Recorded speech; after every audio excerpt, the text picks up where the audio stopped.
A voz da poesia. A voz da poesia. A voz da poesia. A voz da poesia. Eu sou Isabelle Moreira e estamos começando o podcast A Voz da Poesia. Por aqui, vamos poetizar e prosear à vontade. Falaremos de arte, literatura e muito mais. Vem comigo e vamos espalhar poesia. Olá, minha gente! Neste episódio de hoje vamos conversar com Antônio Nóbrega, cantor, dançarino, instrumentista, enfim, um brincante. Poeta, seja bem-vindo ao nosso podcast e obrigada por somar a nossa voz da poesia. Então, prazer, viu, estar conversando com você. Aliás, não é a primeira vez, não só de conversa, mas também já lhe vi recitando, cantando. E muito bom que a gente reestabeleça esse pacto de conversaria, né? Então, eu fico aqui à sua inteira disposição. Ah, que coisa boa.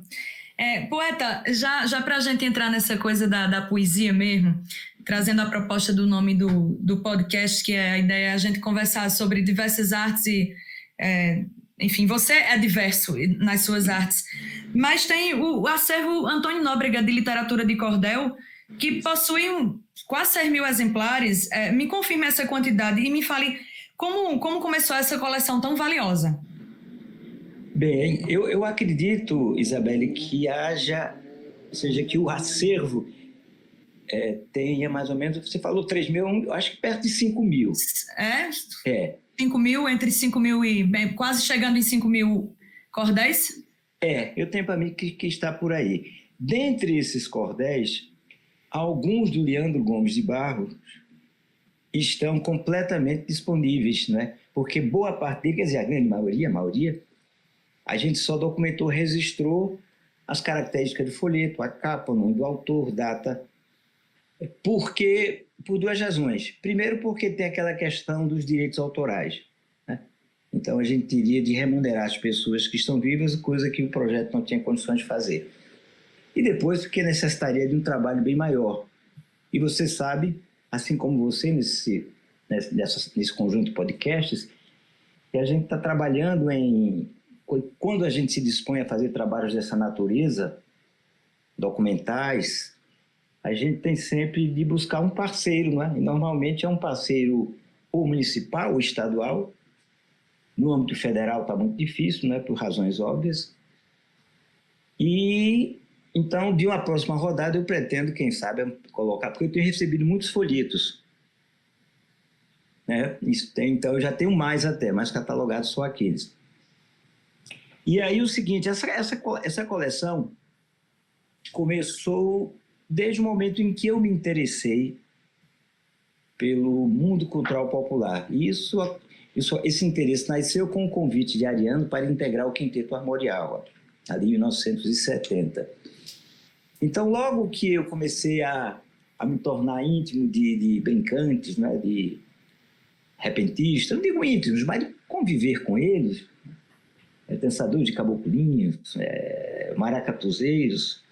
Então, eu fui criando um acervo de material provindo do universo deles.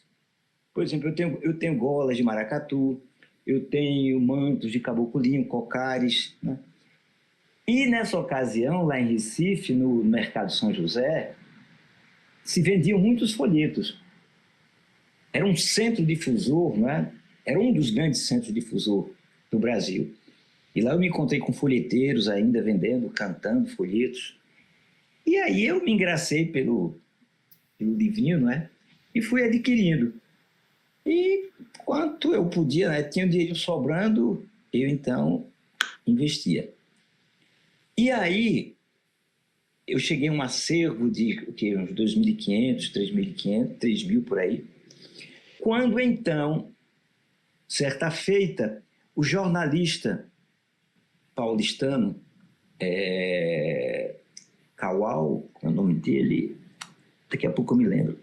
É um senhor ele já nonagentário, ele colecionava folhetos e ele então ligou para mim, nós nos conhecíamos, ele ligou para mim informando que ele estava com um professor de uma universidade europeia que estava interessado na coleção dele e ele ia vender, porque ele estava precisando um pouco de um trocado.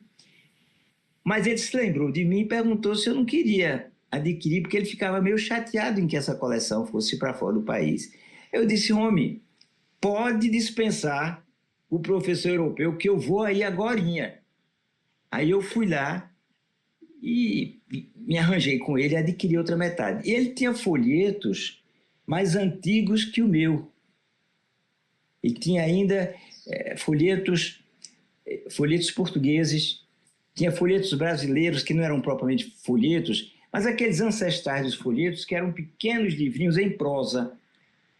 Por exemplo, a história da Donzela Teodora, em prosa, né? E que depois foi versificado por Leandro Gomes de Barros. Quando foi, então, há 3 ou 4 anos atrás, surgiu aquele edital, eu disse, olha, ficar com casa parado não tem muito sentido, né? Foi quando, então, eu arranjei uma equipe muito boa, liderada essa equipe pela Marina Nabuco, e aí, então, organizamos os folhetos que estão disponíveis lá e que acho que estão sendo consultados, né? Acho que estão servindo ao propósito com o qual ele nasceu. Então, essa é a minha história do acervo AC.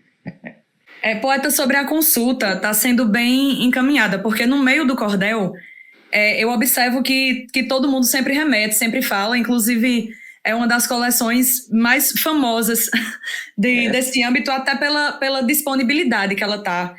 Eu creio que a divulgação também do projeto, muito bem feito, o trabalho chegando ao povo, né, tendo esse alcance. Então, eu converso muito com poetas cordelistas, enfim, nesses momentos de feira, a gente sempre se consulta e eu fico perguntando isso. É uma referência esse acervo, e foi uma coisa que eu queria começar falando nesse podcast. Você não sabe que notícia maravilhosa você está me dando, porque a minha vida está tão corrida, tão atravessada, que eu sequer tenho tempo de acompanhar, não é, o desenvolvimento desse projeto. Que notícia boa, Isabelle. Fico muito satisfeito que ela esteja, então, atendendo aos propósitos, né, com a qual ela foi criada. Que bom, maravilha. Sim, pois tá. E está muito bem. Inclusive, eu com essas atividades de oficinas, enfim, de momentos, atividades que também envolvem a educação e a cultura, essas minhas andanças, eu converso com alguns professores e professoras que falam que, quando vão trabalhar também a poética na sala de aula, tem uma fonte segura para consulta de alguns desses acervos no seu site, que eu acho que remete à coleção, enfim. E aí, eu já ouvi várias pessoas comentando, pessoas diferentes que não se conhecem, e falam que sempre que está lá, que coloca, que vai consultar, joga lá no Google o acervo do cordel e aparece, é direcionado. Então, eu acho que isso vai criando um puxadinho de identidade, de modo que esse acervo ele fica disponível. E foi um dos motivos que eu queria começar falando nesse podcast, porque foi algo que eu ouvi muito, e é legal que isso tenha, porque a gente está num momento, né, de que as bibliotecas não estão tendo tanta visita mais como era antigamente. No meu período de educação básica já era uma frequência bem menor, assim, das bibliotecas municipais. Na minha cidade, que é São José do Egito mesmo, aqui a gente não tem hoje uma biblioteca pública aberta mais no município. Já tivemos, mas hoje não tem mais. Então, esses acervos, eles migram, né? A tecnologia servindo para muita coisa. Quem não pode ir fisicamente visitar o seu acervo, consultá-lo, pode ter acesso a alguns títulos virtuais. Isso é muito, muito bom. É uma acessibilidade enorme essa que vocês acabam proporcionando. Nóbrega, aqui e acolá a gente conversa sobre essa dicotomia do clássico e do popular, da arte erudita e da arte de rua, conceituações ainda confusas e um tanto problemáticas, mas que volta e meia nós recorremos a essas palavras para definir algumas coisas quando pedem essa necessidade, enfim. Você participou do movimento armorial, que já deu uma quebra nessa bifurcação. Me fale como você enxergou essa história do erudito e popular lá no início da sua carreira, e se essa divisão, se ela hoje ela ainda é latente. Como é que se deu isso, essa coisa dessa história do popular, do erudito? Como é que está essa história? Tá bom. O Armorial nasce com o pressuposto, né, dito por Ariano, no sentido da criação de uma arte brasileira erudita de raízes populares. Então, como você bem falou, são palavras ambivalentes, ambíguas, não é? Porque o erudito é uma palavra que facilmente desliza para algo como elitista, não é? Algo de difícil compreensão. E não era com esse sentido que Ariano usava a palavra erudito, conforme eu conversei com ele várias vezes, né? Então, o sentido que Ariano dava à palavra erudito era uma música de maior complexidade, o que também é uma palavra já em si perigosa, uma música que era mais para ser escutada dentro do contexto de uma sala de concerto, né, do que, por exemplo, a música que a gente vai para uma balada, para um show de música popular, né, no sentido da MPB, por exemplo. São coisas distintas que, no meu entender, caminham muito bem, né? A gente tem momentos que assistir, por exemplo, um choro, para falar em música brasileira. O choro é uma música que a gente não vai para ficar rebolando, né? Mas um samba já é. Então, são dois sentimentos, dois estados de espírito que a gente tem. E Ariano tinha, então, por formação, Ariano era uma pessoa de formação universitária, cujos padrões de estudo dele, quando ele falava da Europa, remetia ao padrão da cultura hegemônica europeia, ou seja, a cultura da música clássica de Bach, Beethoven, Brahms, é um padrão de classe dominante. Provavelmente sempre foi assim, né? Sempre foi assim. E aí o seguinte, essa dúvida que você tem, que muitas pessoas têm, eu fiquei ruminando e continuo ruminando da minha cabeça, mas eu cheguei a uma conclusão. A primeira conclusão que eu chego, assim, que essa dicotomia, ela não é correta porque não são palavras que se opõem, são palavras que se complementam. Ou seja, um produto erudito, ou seja, que tem uma certa complexidade, um filme de Chaplin, por exemplo, um filme de Kurosawa e tantos filmes, pode ser popular também. E um produto chamado de popular, por exemplo, um galope à beira-mar. Quem é que conhece a estrutura de um galope à beira-mar, né? É um produto cultural, para falar em termos de produção, complexo, tão complexo como um soneto. Sim. Né? Então, você vê, se complementa. Então, algo erudito também é popular. Então, mas o que é que seria? Quais seriam as palavras que dariam a dimensão de um extrato cultural, de uma corrente cultural dita popular e uma corrente cultural dita erudita, né? Meu modo de ver é o seguinte: a corrente cultural popular, ela nasce do encontro de estoques de cultura, de matrizes, formas oriundas dos povos indígenas, principalmente aqueles da costa brasileira, os tupis, com os da África, principalmente os da família central, né, onde estava a língua banto e a cultura banto. E uma coisa interessante, Isabelle, é que quando a gente fala na presença portuguesa no Brasil, a gente se esquece de que Portugal, quando chega ao Brasil, quando conquista o Brasil, quando invade, enfim, qualquer uma dessas palavras podem ser colocadas, Portugal já era uma sociedade estratificada. Então existia a classe hegemônica, a aristocracia, a igreja e a nascente burguesia mercantil, e existia o povo.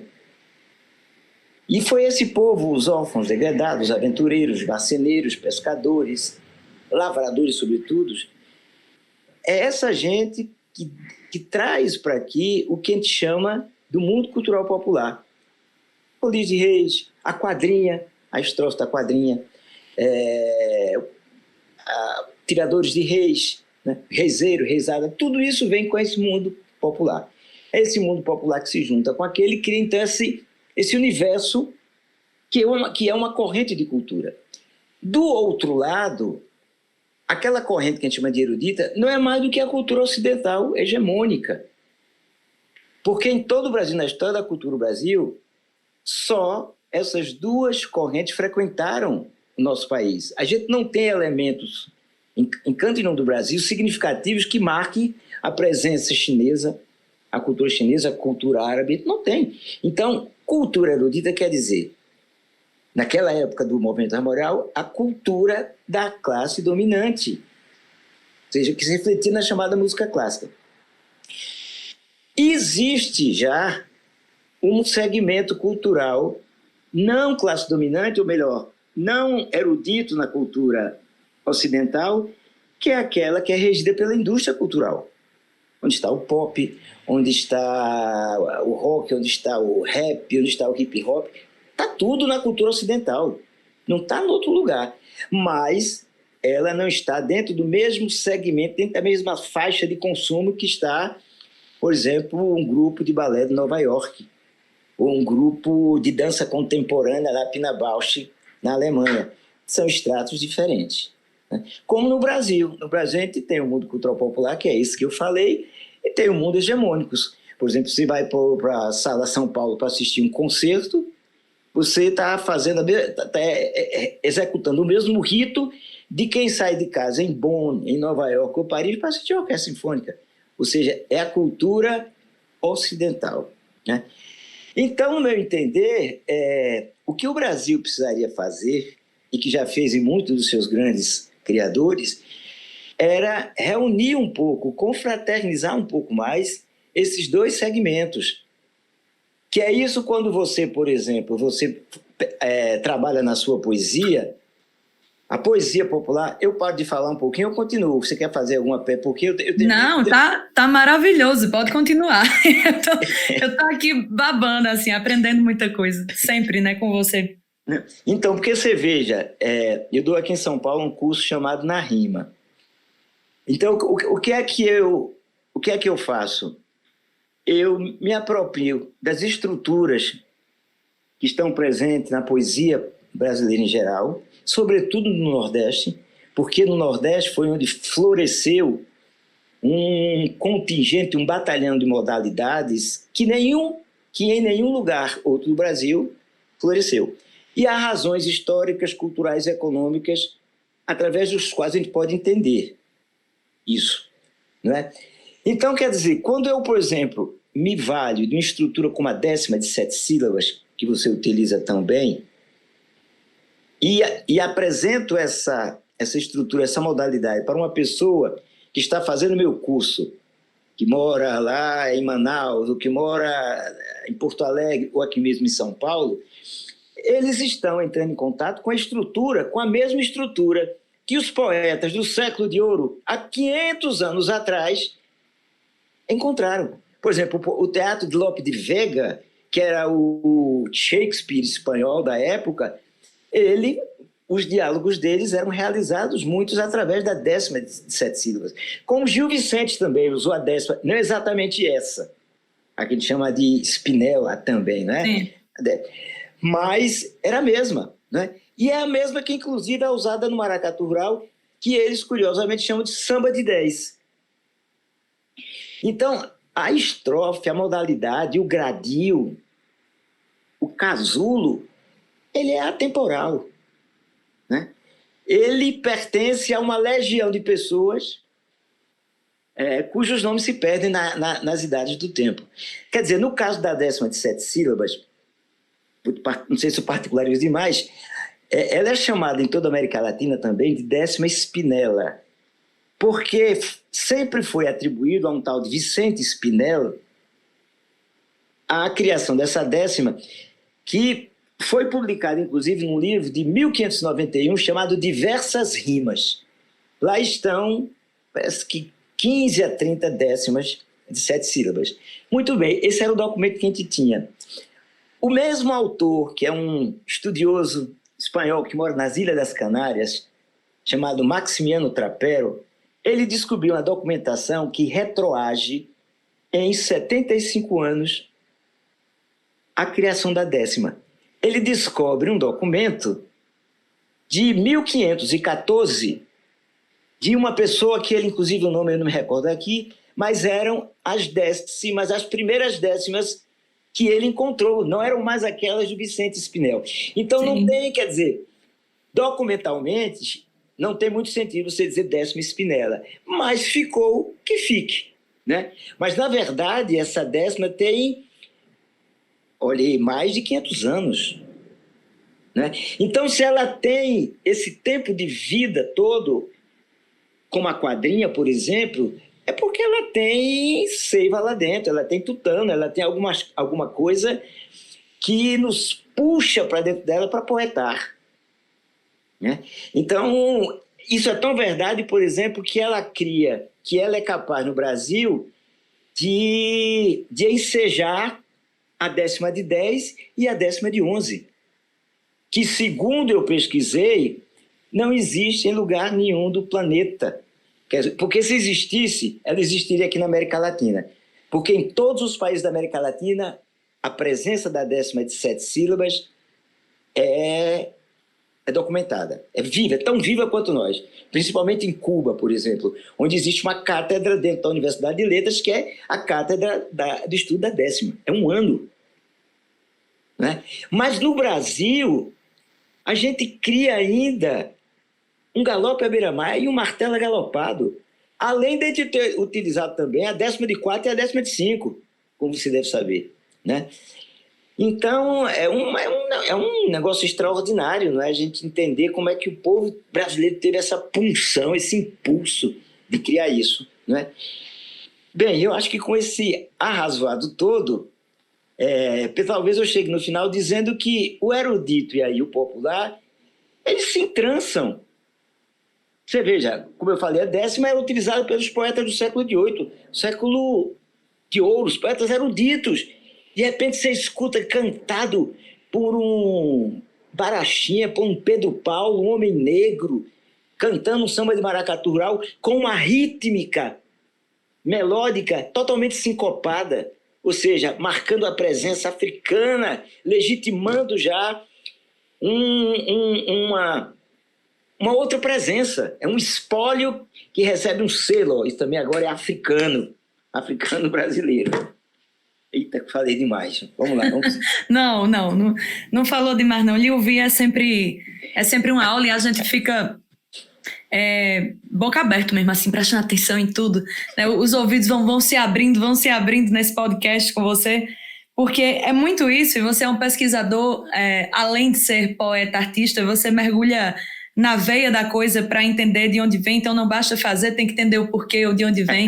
Isso é muito profundo, isso é muito bom de se fazer, porque Antônio Marinho, poeta, amigo nosso, ele diz uma coisa bem, bem importante. Ele diz assim, olha, a gente aqui no Pajeú, a gente diz muita poesia. Isso é verdade, a gente diz muito, mas a gente conversa pouco sobre poesia. E isso acaba sendo, de certo modo, ruim, né? Porque cria alguns estigmas, algumas bobagens, a gente acaba falando bobagem em alguns lugares em relação à nossa identidade com a poesia, por essa falta de conversar sobre, e você desde o início conversa muito sobre poesia, e lhe ouvir falando sobre poesia é muito importante também. Tá bom, obrigado, viu? Poeta, no meu livro, assim, quando eu fazia a 3ª série lá atrás, aí hoje é o 4º ano, eu me deparei com a poesia de Wilson Freire. É um cabra mais ou menos conhecido seu, o Wilson. Mais ou menos, né? Mais ou menos, nem é seu compadre, nem seu parceiro. Seu parceiro de arte, uma figura linda, o Wilson. E eu me deparei, ainda criança, com uma poesia dele no meu livro. Eu até tenho essa folha guardada dessa poesia, que eu quero entregar a ele pessoalmente, e veio a pandemia, eu não tive a oportunidade de entregar em mãos desde que encontrei. Mas eu fiquei doidinha depois, quando soube na época que ele era pernambucano, porque eu lembro que criança, a professora disse assim, que ele era de Pernambuco. E naquele momento, na minha pequena referência de criança, eu achava Recife a coisa mais longe do mundo. Hoje em dia eu ainda acho, assim, a coisa mais longe do mundo é Recife, do Pajeú. Mas depois eu ouvi, não sei exatamente o lugar, mas eu não lembro direito se foi numa rádio, mas eu sei que foi na casa de um tio meu. A gente estava nesse momento de encontro familiar, domingueiro, que é muito comum aqui no sertão, e eu ouvi o Coco da Lagartixa, que aí já é uma presepada sua, e aquilo me arrebatou. Na época eu fiquei muito apaixonada, fiquei brincando de fazer show. Evidentemente, eu não decorei a primeira, mas fiquei com a parte rítmica da construção, a melodia vinha muito. E aí eu começava a brincar, porque desde criança eu brincava de querer fazer show e cantar, e obrigava a plateia a me assistir, que era minha família, né? A plateia de menina são os de casa. É isso aí. E aí eu começava a cantar um pedaço da letra, que era uma frase ou duas que eu tinha decorado quando ouvi, e inventava o resto nessa brincadeira de criança. Então daí eu gostava de percussão, e eu tinha comigo que quando eu tocasse um instrumento, tocasse mesmo de verdade, me apresentasse como instrumento, que era um sonho de infância, eu iria tocar o coco da lagartixa. Então, quando eu comprei meu pandeiro, já adulta, assim, nessa minha fase para cá, já me apresentando como poetisa, declamadora, enfim, já me identificando, ganhando cachê, etc. Quando eu comprei meu pandeiro, numa das minhas primeiras apresentações poéticas que eu inseri o pandeiro, eu tratei de cantar o coco da lagartixa de cabo a rabo, porque naquele momento que eu cantei, eu estava saudando e abraçando a minha criança. Eu estava quitando uma dívida com a minha criança e cumpri a minha promessa comigo mesma. Então, para mim, foi um dos momentos mais felizes da minha vida, dos meus recitais, e eu comecei como poetisa declamadora, cantar o coco da lagartixa, porque eu trouxe naquele momento para o palco a minha criança com uma memória afetiva lá de trás. E guardar esta folha que eu guardo com essa poesia de Wilson, isso me devolveu uma referência, né, ao saber da música e dos seus feitores e da poesia e do seu autor. Isso me leva para um contexto que traz a referência para perto e traz essa identidade para a gente. Então, com essa minha memória afetiva e com essa minha colocação, que essa ficha ela vai caindo com o tempo, né? Os anos vão passando e essa ficha ela vai vindo. Mas com essa importância, eu queria saber de ti o teu pitaco sobre essa importância da nossa cultura, dessa arte, dessas manifestações, delas adentrarem ainda na infância ou na adolescência da vida das pessoas e de que maneira isso pode ser feito. Porque para mim veio de uma maneira sutil, mesmo eu estando inserida no Pajeú, que é algo muito, muito comum, a poética, mas num livro, né? O Pajeú, eu não estudava esses livros, eu via Cecília Meirelles, eu via coisa de Drummond, Manuel Bandeira, todos maravilhosos, mas quando vi uma poesia de Wilson e que a minha professora da época disse que ele era pernambucano, parecia que ele era meu, assim, né? Era perto de mim de vê-lo publicado naquele livro. Então, como é que é essa coisa dessas manifestações adentrarem, de que modo isso pode acontecer? Qual é essa importância desse lúdico para você que é um brincante? Olha, essa é uma questão que eu acho que está na base do que o Brasil poderá ser ou não culturalmente, né? Porque a gente está ligando a cultura a um departamento que é muito importante, que são os afetos, né? Dá um exemplo. Você teve, então, esse encontro afetivo com essa música, não sei a idade, presumo aí que entre 10, 11, 12 anos, talvez até menos, né? E isso lhe marcou. Quer dizer, além do fato específico daquele momento, porque junto a esse afeto tem as pessoas que estavam ali ao seu lado, que ouviu você, que viu aquela música, ou seja, tem um vínculo afetivo aí nesse lugar, que não é somente o texto da canção, né? Se a gente leva isso, tá, a gente vai criar um vínculo que, a certa altura, transborda o do afetivo e se torna realmente uma coisa da cultura. Por exemplo, eu tenho amigos que, quando Paul McCartney vem se apresentar aqui em São Paulo, eles deixam tudo que tem lá, pegam um avião, vêm para o hotel e vêm assistir Paul McCartney, né? Eu acredito que eles não vêm muito movidos pelas letras, porque eles já conhecem aquilo. Eu acho que vêm movidos muito pelaquela sensação afetiva de ter escutado aquilo que está marcando, que quando ele vai chegar aqui, ele vai se reencontrar com esse lugar, que é muito gostoso, que é muito querido para ele, né? Então, eu acho que isso marca muito a presença da cultura de um país, que é tudo que ele não está fazendo. Sim, É tudo que verdade. nós estamos fazendo. Porque esses redutos, esses lugarzinhos da gente escutar um pouco o Brasil, calhou de ter sido uma música minha, calhou de ter sido uma criação nossa, né? Minha e do Wilson. Esse lugarzinho, ele é faltoso, porque a gente não tem a gente não valida esses lugares. Então, por exemplo, a gente acabou de ter aqui um Lollapalooza. A gente agora vai ter um Rock in Rio. Não vou aqui ser o negacionista desses eventos. Eles têm uma função, como tudo tem, né? E nesse ter botado o Bolsonaro para correr foi muito legal. Lollapalooza. Pertinente. Mas você veja, quando você vê um jornal nacional na sua programação anunciando que o não sei o que Bieber, que não sei aquele grupo de rock vai se apresentar, nada contra eles, não é? Mas eles estão sonegando a gente também um lugar que é nosso. Ou seja, é um lugar público onde o artista brasileiro deveria estar presente, né? E isso é feito de uma maneira absolutamente residual. Então, você paga lá 600 contos por dia, né, e está tudo vendido, para você entrar num túnel de cultura que está ligado justamente aos fatores mais hegemônicos.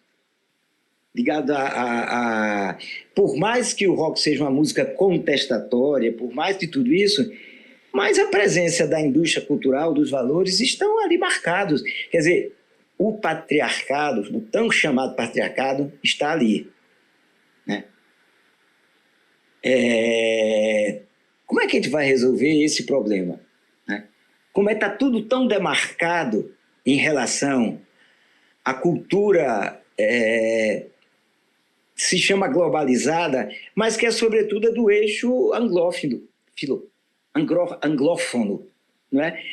Você nem vê, por exemplo, uma banda alemã ou uma banda francesa, são americanas ou inglesas, né? Então a gente vive um processo de imperialismo cultural. Não vou dizer que não tenham coisas inteligentes, geniais, pode ter, mas a gente também tem. E a gente precisa desse espaço para a gente se mostrar, né? Por que é que um sambador de maracatu rural não pode ocupar um espaço do Rock in Rio ou da Lollapalooza e tirar versos? Seriam muito mais eficientes do que aquele corinho para Bolsonaro. Ele tiraria uma décima todinha. Ele faria versos de improviso, um atrás do outro, explicando por que é que o Brasil tem de colocar fora Bolsonaro, né? Já que censou, por exemplo, um grande contingente de percussão brasileiro, constituído de alfaias de maracatu, de tamborins de escola de samba, de tambores de caboclinho, uma orquestra brasileira de percussão. Não propriamente uma escola de samba ou maracatu, porque se botar maracatu e escola de samba, o risco que corre é criar lugares comuns, folclore. E a gente também tem que sair desse lugar, a gente tem que mostrar esses grupos, por exemplo, mostrar uma bateria de escola de samba fora do contexto da avenida. Bota uma roupa comum para aqueles homens, cria uma partitura, uma música instrumental e bota eles para se apresentar no Rock in Rio. Não precisa de sambadeira, não, de sambista, não precisa nada disso. Vamos mais pela essência, vamos mostrar uma outra coisa que esse Brasil precisa ver. Porque senão a gente cria esse paradigma, cultura popular aqui e cultura erudita aqui. Não, a gente vai mostrar a percussão brasileira feita com a complexidade que ela tem, com a riqueza que ela tem, né? Então, a gente não conversa sobre isso, como o Antônio Marinho falou, como vocês conversaram, né? A gente não conversa sobre os aspectos técnicos da cultura, né? A gente conversa muito sobre a economia da cultura. É muito bom que se converse, mas tem muita coisa que fica de sobra. E às vezes se pensa que cultura é algo que a gente aqui, que o bom Deus, que não existe, né, colocou dentro da gente e a gente, então, é abençoado, né? Você sabe o que é que você tem para fazer para escrever uma décima ou qualquer dessas modalidades que você se utiliza, né? Então, esse trabalho tem que ser feito. Se a gente não despertar, se os homens de cultura não despertarem para ele, o Brasil vai ficar sendo essa coisa sempre. É um país do carnaval, é um país do samba, é o folclore aqui, é a cultura erudita lá, e não sai desse lugar comum. Então é assim que eu penso, Isabelle. Sim, e eu concordo com você neste aspecto todo, porque a gente acaba não podendo competir, né? A gente não entra nesse nicho, a gente não é tocado, a gente não é visto, a gente não tem o palco público ou publicitário para estar aparecendo. Então é uma corrida um tanto desleal. Há muito tempo a gente até bate na coisa da tecla do período junino, por exemplo, né? Eu tenho o grupo de forró As Severinas, é uma banda forrozeira. Então, quando chega o período junino, fatalmente nós estamos numa agenda mais ativa, uma agenda comum mais ativa. Mas aí vem a história do multicultural, que só é multicultural para excluir a gente, porque para incluir a gente não entra nos palcos do carnaval, por exemplo, para fazer o nosso forró no pretexto de ser multicultural, um palco carnavalesco.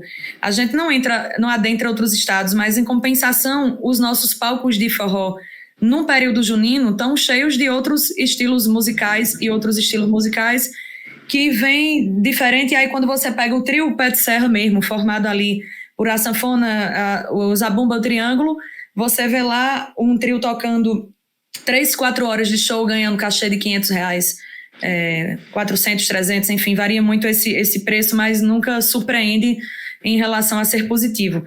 E isso é muito ruim quando a gente vai para esse plano, porque essa história do multicultural, né, você fala dos palcos do Rock in Rio, enfim, de festivais grandes, que também não é necessariamente por tocar rock, porque esse multicultural já se provou que os estilos são variados, mas também não é multicultural para convidar a sua sugestão da bateria, que seria maravilhoso por uma essência musical, instrumental, e de trazer. A gente sempre continua, né, ficando à margem e as pessoas falam do artista da terra. Fulano é artista da terra. As festas dividem em 2 palcos, é uma mistura na programação, mas mistura separando, né, mas divide os palcos, só que este palco maior, geralmente nos nossos interiores, essas festas de emancipação política daqui desse pedaço nosso, são bandas gigantes que vêm com uma estrutura gigantesca de bandas, são bandas reconhecidas nacionalmente, de cachês bem maiores e até justificável pelo tamanho da estrutura, mas o artista da terra, a pessoa que faz a cultura local ser movimentada, isso é uma ladainha danada, se apresenta no outro palco que aí não vai ter um cubo de retorno, não tem sequer uma iluminação para se enxergar um repertório. Você acaba tendo uma desestrutura, então não só é a divisão de localidade para dar uma questão de aparato de estilo, mas é uma divisão, inclusive, de segregação e de diminuição de conteúdo. Isso é muito delicado, é uma coisa recorrente, né? Todos os anos a gente bate na mesma tecla e vai chegando o período junino, começam os escândalos repetitivos, porque nós já sabemos como vão acontecer, de onde parte, porque os nossos artistas não aguentam, mas infelizmente a gente precisa ficar falando a mesma coisa, né? Sem ser ouvido também, a gente precisa continuar falando, já que não é escutado. Muita gente mouca nesse país, né? O difícil são coisas tão evidentes, não é? E basta ter um pouco, até nem necessário ter um pensamento cultural, basta ter um pensamento social para ver que as coisas estão desbalanceadas, né? Então, falta isso. E a pressão para que isso não exista é cada vez pior, não é? Porque eu não acho que está arrefecendo, não. Está cada vez a gente entregue nas mãos aquilo que supostamente atrai público, dá dinheiro, é fashion, etc, etc e tal. Porque as leis de incentivo, agora, elas não atendem mais o artista que não está nessa faixa. E até uma coisa desonesta que está ocorrendo é que por exemplo, Lei Rouanet, quer dizer, falar Lei Rouanet agora, não estou nem falando desses 3 últimos anos, eu vou falar antes do Bolsonaro, porque Lei Rouanet não está existindo, né? Agora, inclusive, com essa última, para não dizer que não está existindo, está sendo editado um livro aí de 350 paus para contar a história das armas. Não, a cultura está num desmonte, né? Uma coisa horrorosa isso que tem acontecido. O nosso ministério virou uma secretaria especial, tá uma grande bagunça a nível federal. Exatamente. Não tem nem o que falar sobre ela. Mas falemos sobre antes do Bolsonaro, e já a Lei Rouanet precisava e precisará de reparos. Porque o imposto que não é pago pela empresa, esse imposto vai para o governo. Né? Quer dizer, o imposto daquela empresa, ele não é da empresa. É um imposto que foi imposto daquela empresa, mas que é abatido do governo. A empresa não perde nada. Então, na verdade, quem está investindo é o governo. Mas quem é que toma conta do dinheiro? É a empresa. Ou seja, o dinheiro do imposto que o governo deixa de recolher, lá qualquer empresa dessa aí, você tem que colocar no seu nome a logomarca, tudo bem que você até fazer isso. Mas agora, as empresas, para dar assim, não, eu vou aceitar que esse dinheiro seja só se aquele produto cultural tiver alguma sinergia, alguma ligação mercantil com a empresa. Então, você para editar seus poemas, se for, por exemplo, para uma concessionária de carro, você deve fazer um poema aí sobre um carro deles, para que, estou falando assim, jogando aí, né, na brincadeira. Sim. Mas é um negócio completamente fora do siso, né? Quer dizer, a cultura deixa de ser um lugar onde havia de ter isenção mercantil. Ou seja, o mercado não é fundamentalmente o lugar que deve dirigir a realização cultural. É claro que a gente precisa vender o que a gente faz, porque a gente quer viver disso. Né? Mas a gente não pode criar mecanismos distorcidos que sejam para criar essa tarefa. Então, é muita luta, né? Outra coisa que eu queria dizer é o seguinte, que esse conceito de multicultural utilizado aí, que se vulgariza, é balela. Porque, por exemplo, eu ouvi pela primeira vez esse conceito de multicultural sendo utilizado em Recife para falar que maracatu rural, marcha de bloco, caboclinhos, etc., eram representações culturais distintas que, então, estavam abraçadas pelo conceito multicultural. Isso é mentira, isso é uma balela. Porque, por exemplo, um caboclinho, ele tem tanto um ritmo negro, como tem uma marcha de bloco, como tem o frevo. O frevo só se tornou em frevo porque o que é a presença negra dentro da rítmica europeia da marcha. Então, a cultura popular brasileira, uma característica que ela tem é que ela tem uma diversidade dentro de uma unidade. Ou seja, dando um exemplo, os batuques aqui, como o batuque paulista, o coco de roda, o tambor de crioulo, o carimbó lá em cima, o coco zambê, eles têm mais consanguinidade do que diferença. Isso não é chute meu, não. Isso é fruto de quê? A gente vai entender por que é que aconteceu isso. Os ciclos econômicos, a presença banda, etc, etc. Né? Mas o pessoal desconhece, aí vem com essa, um carnaval multicultural. Né? O Brasil tem várias culturas populares. O Brasil é de vários Brasis. O pessoal chuta, assim, está entendendo? E pensa primeiro antes de dizer o que quer dizer Brasil de vários Brasis. Né? É verdade? Em que medida isso é verdade? Né? Então, me desculpe, mas eu estou arregaçando as mangas para pelo menos me responder um pouco o que é isso, né? E, se possível, colocar isso na roda de conversa para a gente ter uma melhor visão do Brasil, sobretudo uma visão de cultura que não se tem em relação a esse país. Tudo vai, né? Totalmente, mestre. E não há que se desculpar, né? Esse papo, essas conversas são coisas de quem está de dentro, de quem sabe como é que é a movimentação. E essa conversa mesmo do multicultural, eu nunca gostei disso porque sempre foi utilizado, como eu falei, para ter um escanteio em nós, né? Artistas já não bastasse já ditos e tidos populares, ainda mais multiculturais, para não adentrar algumas localidades onde quem não é multicultural ou quem é do erudito, enfim, ou midiático, acaba ocupando da coisa do que é de massa e do que não é. Então, essas gavetas para a gente nunca tiveram muita vantagem, não. Nóbrega, você é um mestre da cultura E essa coisa de ser mestre, não, né, ninguém acorda e diz eu vou ser mestre. O povo diz, o povo é que fala, o povo é que batiza, porque é o repasse do conhecimento, do ensino, é essa transmutação, é essa não estagnação no tempo, e é um mestre que continua em movimento. Aliás, movimento é uma palavra que poderia muito bem lhe definir se é que isso é possível. Mas essa coisa da idade, né, que é muito atrelada a um estigma da idade, como diria Dada Monteiro, a tinta branca dos anos, quando vem chegando, não lhe leva para esse estigma de que, ao passar dos anos, você vai ficando mais quieto, você vai entrando na terceira idade, a idade o ser idoso, que ainda é algo muito estigmatizado na nossa sociedade. Em vez de ser algo celebrado, comemorado e de muito respeito, é tido como quase que um retrocesso do seu período vital, né? Do nosso período vital enquanto ser. E ao contrário disso, desse estigma todo que é colocado, você se mexe junto com os anos. A sensação que eu tenho é que toda vez que eu lhe vejo, que eu lhe encontro pessoalmente, você está mais menino.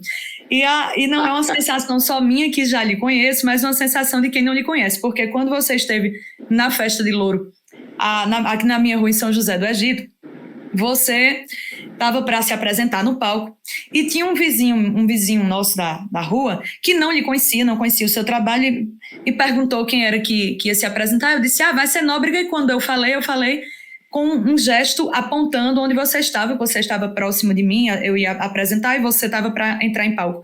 E eu fiz com um gesto apontando quem era você. Aí ele disse assim, é senhorzinho, é cantoria que ele vai fazer. Eu digo, rapaz, não é cantoria não, mas vai ter um bocado de coisa. Ele faz um monte de coisa. Fique para ver que você vai gostar. E você entrou, evidentemente, e deu um show, dançando, enfim, fazendo tudo o que você faz com muita maestria, com muita sabedoria. E quando terminou, aí ele disse, o senhorzinho sou eu, isso aí não é um senhor não, isso é um menino. E é isso, a sensação é essa mesmo, você fica cada vez mais leve, mais brincante, mais movimenteiro com o passar dos anos. Então, o que este Nóbrega de hoje diria para o Nóbrega dos seus 18 anos, 25 anos de idade, ali naquele seu momento também e até igualmente de efervescência cultural? Persevere. Se eu posso usar uma palavra só, persevere, né? Persevere naquilo que você pensa e sente. Eu acho que essa é a equação mais difícil que a gente tem na vida, né? Como é que a gente equaliza a emoção, o sentimento, né? A visão sentimental e emocional das coisas com a visão lógica e racional, né? Eu acho que o segredo está aí, né? O parte dele, não existe segredo.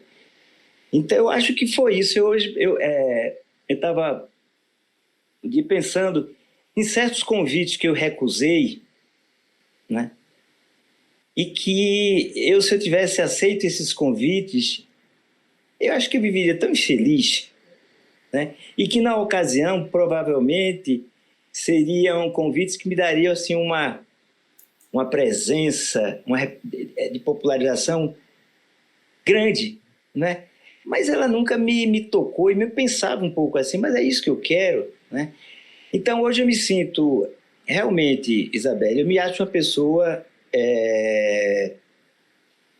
confortável, né? Eu não tenho o que reclamar. Eu tenho dores nas costas aqui, eu tenho uma prótese de quadril. Eu também tenho, mestre. Então, né?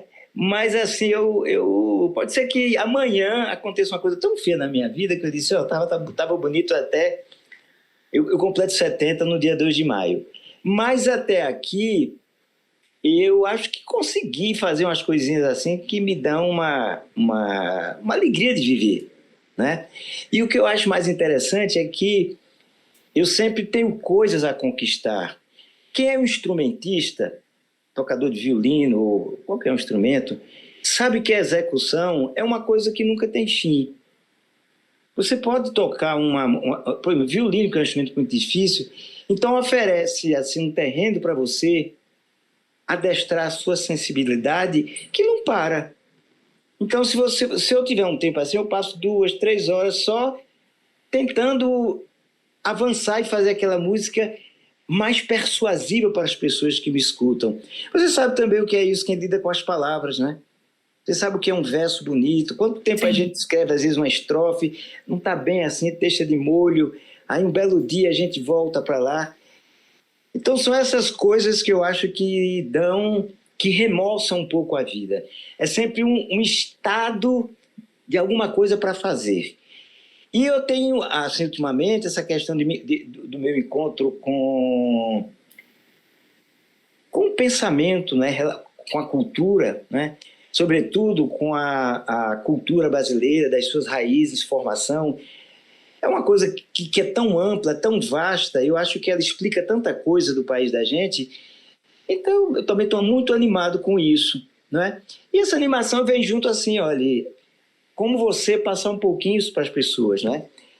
Então, enquanto a velhice dos ossos, a velhice dos músculos não me prostrarem, né? E para isso eu vou para uma academia todo fim de dia, mas vai chegar um dia que ela vai me prostrar, né? Mas enquanto eu tiver essa coisa acesa dentro de mim, eu vou procurar manter esse sorriso aqui, manter essa alegria que você, quiçá, tem encontrado em algumas vezes, em alguns dos nossos encontros. Ah, tomara, estamos nesse anseio, assim, vamos ficar daqui torcendo para ver você cada vez mais jovem no seu espírito de ser, né? Porque a juventude é muito isso, é isso que você tem feito. Então, poeta, mais uma vez, obrigada por ter aceitado o nosso convite, obrigada pela parceria, pela generosidade, porque você tem este ser generoso escrito na sua história, você é um cabra muito generoso. Obrigado. Não é um cabra viúvo de gerações, então se abre o tempo todo para quem está do lado, para quem está vindo, é um curioso de gerações, um pesquisador mesmo. Então, por essa sua generosidade, muito obrigada por essa abertura de caminhos. Dê um abraço em Rô, em Gabriel, em Tita. Tá certo. Eu tô doida para reencontrar vocês. Vocês são uma família artística, né, completa, movimenteira, brincalhona brasileira. É esta família tradicional que eu quero no Brasil. Essa brincalhona, brincante que vocês são. Então, muito obrigada mais uma vez. Tá. E aqui fica o meu agradecimento, viu? A conversa com você é sempre uma maravilha, prazerosa, frutifica, floresce. E aqui o meu convite, viu? Apareça aqui no Brincante para a gente tomar um café, a gente cantar, dançar e brincar juntos, tá bom? Ah, sim, sim. A extensão desse podcast será presencial aí na sua casa. Tá feito a promessa, eu já aceitei o convite, viu? Valeu. Obrigada, mestre. Obrigado. O nosso podcast fica por aqui, mas aguardem que no próximo episódio vamos ecoar ainda mais a voz da poesia e fiquemos com a poesia da vez. Nem todo verso é poesia, nem toda luz vem do dia, nem todo cego tem guia, nem toda igreja é matriz. Nem todo manto é sagrado, nem todo chão é arado, nem todo tindo é calado, nem todo amor é feliz. Nem todo preto é de luto, nem todo caboclo é bruto, nem todo pobre é matuto, nem toda vela é pra morto, nem toda moda é beleza, nem todo bem traz riqueza, nem todo choro é tristeza, nem todo pensar é torto. Nem tudo que sobe desce, nem todo irmão se parece, nem todo sussurro é prece, nem toda tranca é tramela, nem todo jogo é baralho, nem toda gota é de orvalho, nem todo ninho tem galho, nem toda vida é novela. Nem toda herança é dinheiro, nem todo alvo é certeiro, nem todo barco é veleiro, nem toda quarta é de cinza, nem toda bola é de gude, nem toda ação traz virtude, nem todo patrão é rude, nem todo velho é ranzinza. Nem toda chuva é inverno, nem todo fogo é inferno, nem todo gosto é eterno, nem tudo vem pra ficar. Nem todo fruto dá sumo, nem todo ser traça um rumo, nem todo mastro tem prumo, nem todo canto é cantar. A voz da poesia. A voz da poesia. A voz da poesia. A voz da poesia. Este projeto conta com incentivo da Lei Aldir Blanc Pernambuco 2021, pelo edital de criação, fruição e difusão.